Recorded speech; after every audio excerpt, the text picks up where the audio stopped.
구약성경 열왕기상 10장 14절에서 29절까지 우리 한 목소리로 함께 봉독하겠습니다. 솔로몬의 세입금의 무게가 금 666달란트요. 그 외에 또 상인들과 무역하는 객상과 아라비아의 모든 왕들과 나라의 고관들에게서도 가져온지라. 솔로몬 왕이 쳐서 느린 금으로 큰 방패 200개를 만들었으니 매 방패에 든 금이 600세겔이며 또 쳐서 느린 금으로 작은 방패 300개를 만들었으니 매 방패에 든 금이 3만에라. 왕이 이것들을 레바논 나무 궁에 두었더라. 왕이 또 상하로 큰 보좌를 만들고 정금으로 입혔으니 그 보좌에는 6층계가 있고 보좌 뒤에 둥근 머리가 있고 앉은 자리 양쪽에는 팔걸이가 있고 팔걸이 곁에는 사자가 하나씩 서 있으며 또 12사자가 있어 그 6층계 좌우편에 서 있으니 어느 나라에도 이같이 만든 것이 없었더라. 솔로몬 왕이 마시는 그릇은 다 금이요 레바논 나무 궁의 그릇들도 다 정금이라. 은 기물이 없으니 솔로몬 시대의 은을 귀히 여기지 아니함은 왕이 바다에 다시스 배들을 두어 히람의 배와 함께 있게 하고 그 다시스 배로 3년에 한 번씩 금과 은과 상아와 원숭이와 공작을 실어 왔음이더라. 솔로몬 왕의 재산과 지혜가 세상의 그 어느 왕보다 큰지라.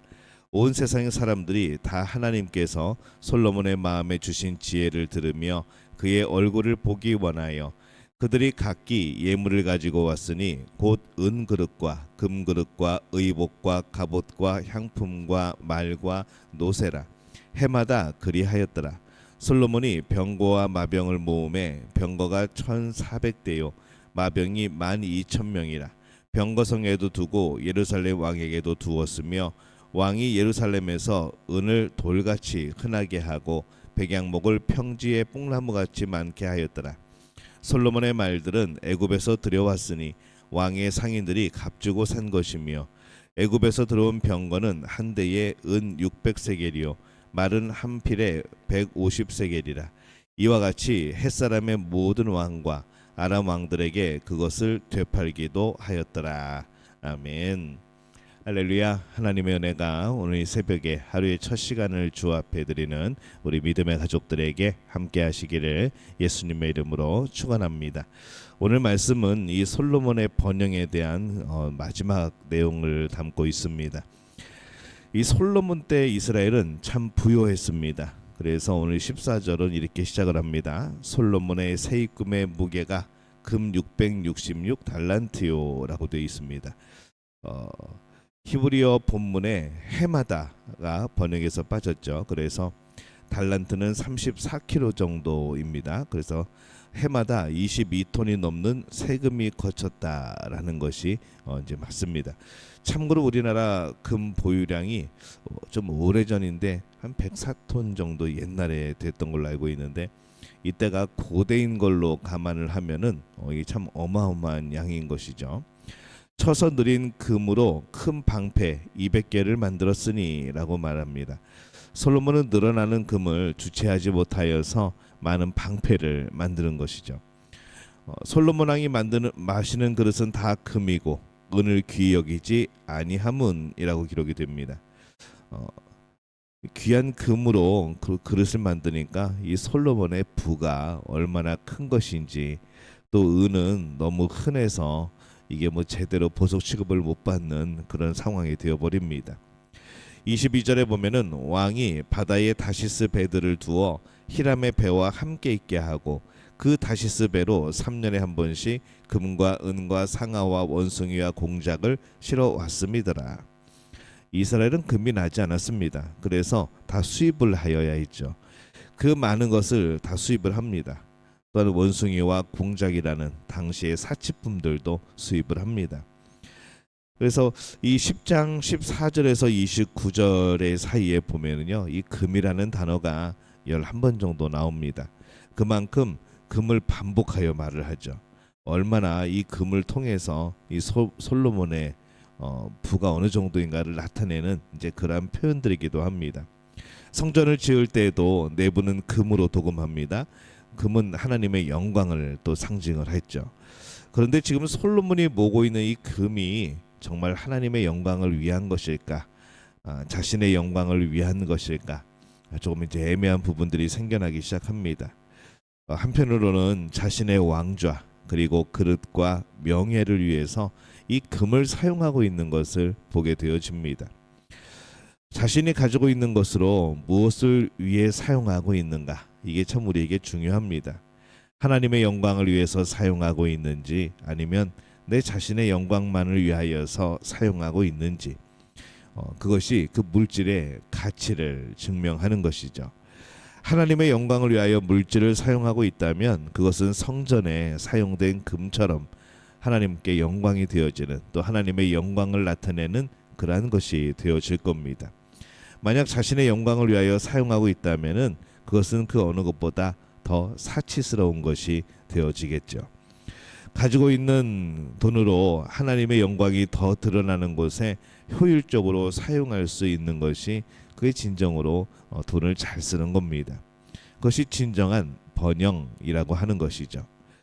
만약에 번영을 자신의 영광을 위하여만 사용하고 있다면 그것은 복이 아닙니다. 그 번영 때문에 더욱더 무너지고 더욱더 두려워지고 더욱더 뭔가 욕심을 내게 되는 그러한 모습이 되어집니다. 이 솔로몬이 이룬 찬란한 번영에 대해서 성경은 말씀을 합니다. 23절에 보면은 솔로몬 왕의 재산과 지혜가 세상의 그 어떤 왕보다 큰지라 이렇게 기록을 합니다. 이 참 복된 말씀이죠. 그러나 이것이 무엇의 결과인지를 잘 알아야 됩니다. 왜 솔로몬이 이렇게 되었는가? 왜 솔로몬 왕이 재산이 풍요로워지고 지혜가 세상의 그 어느 왕보다 커졌는가? 이것에 대해서 그 이유가 왜 무엇이 그를 그렇게 만들었는가? 이것을 살펴봐야 됩니다. 24절에 보면은 온 세상 사람들이 다 하나님께서 솔로몬의 마음에 주신 지혜를 들으며 그의 얼굴 보기를 원하여라고 기록을 합니다. 여기에 키워드가 있죠. 솔로몬이 가진 지혜와 부는 하나님께서 주신 겁니다. 솔로몬은 이것을 알고 있다고 스스로 생각을 했을 겁니다. 항상 잊어버리고 있는 것은 아니었겠죠. 그러나 놓치고 있는 것이 분명합니다. 하나님께서 주신 것이라면 자신을 위해서 사용하는 것이 아니라 하나님의 영광을 위하여서 사용하는 그런 모습들이 더 기록이 되어야 되는 것이죠. 솔로몬은 이것을 명심하고 또 기억해야 됐습니다. 하지만은 나중에 결과들을 보게 되어지면은 이것을 많이 놓치고 있지 않았는가라는 생각을 해봅니다. 솔로몬이 가진 재물로 한 것이 뭡니까? 26절에 보면은 솔로몬이 병거와 마병을 모음에 병거가 1400대요 마병이 12,000명이라 병거성에도 두고 예루살렘 왕에게도 두었으며 이렇게 기록을 합니다. 이 병거와 마병을 모음에 이것부터가 시작입니다. 이 말씀을 어긴 겁니다. 신명기 17장 16절에서 17절에 나오는 하나님께서 말씀하신 너희는 병마를 많이 두지 말 것이요 또 아내를 많이 두어 그의 마음이 미혹되게 하지 말 것이고 또 자기를 위하여 은금을 많이 쌓지 말 것이니라. 하나님이 미리 알려주셨는데 이 솔로몬은 지금 이것들을 다 어기기 시작합니다. 그것도 참 열심히 어기고 있죠. 솔로몬이 번영하고 있는 것은 하나님의 언약으로 주어진 겁니다. 우리 지난번에 말씀을 나누었던 3장 13절에서 14절 말씀에 이렇게 되어 있습니다. 내가 구하지 아니한 부귀와 영광도 내게 주노니 내 평생의 왕들 중에 너와 같은 자가 없을 것이라. 내가 만일 내 아버지 다윗이 행함같이 내 길로 행하며 내 법도와 명령을 지키면 내가 또 내 날을 길게 하리라. 이렇게 약속을 합니다. 이 하나님의 말씀, 이 언약을 따라서 이 솔로몬에게 큰 지혜와 이 부가 주어진 겁니다. 근데 솔로몬은 하나님께서 주신 언약을 점점 잃어버리고 놓쳐버립니다. 솔로몬이 기억해야 될 것은 그의 지혜와 그 부는 하나님께서 언약을 지키시는 것의 결과인 겁니다. 그리고 그가 이미 언약을 어기고 있었지만 하나님께서 신실하셔서 참으시면서 인내하시면서 그에게 지혜와 부를 주고 계셨다는 것을 이 솔로몬은 기억했어야 하는 것이죠. 만일 그가 계속 이 언약 깨는 것을 진행한다면 결국 하나님은 그 말씀대로 솔로몬의 날을 짧게 하실 겁니다. 언약으로 이루어진 번영을 지키기 위해서는 언약을 계속 지켜나가야 합니다. 그런데 이 사람이 언약으로 번영을 이루었어도 번영하게 되어지면 이 사람 마음이 많이 달라집니다. 사람 마음이 변하여서 언약이 아닌 번영만을 지키려고 하는 것이죠. 언약의 결과로 번영을 이루었는데 나중에 정말 번영이 되어지면은 언약을 잊어버리는 겁니다. 그래서 결국엔 나중에는 자신에게 주셨던 그 번영까지도 잃어버리는 그런 결과가 되어집니다. 오늘날 우리에게 있는 작은 것들도 다 하나님의 언약 속에서 이루어집니다. 그러기에 그것을 지키려면 언약을 지켜야 하는 것이죠. 우리의 평안과 가정과 자녀의 평안을 지키기 위해서는 하나님 앞에 언약을 지키는 것이 중요합니다. 하나님께서 신실하게 복을 주고 계실 때에 빨리 우리가 더욱더 하나님을 의지하고 하나님의 언약 안에 있고 또 그렇게 하나님 안에서 살아가야 하는 것이죠.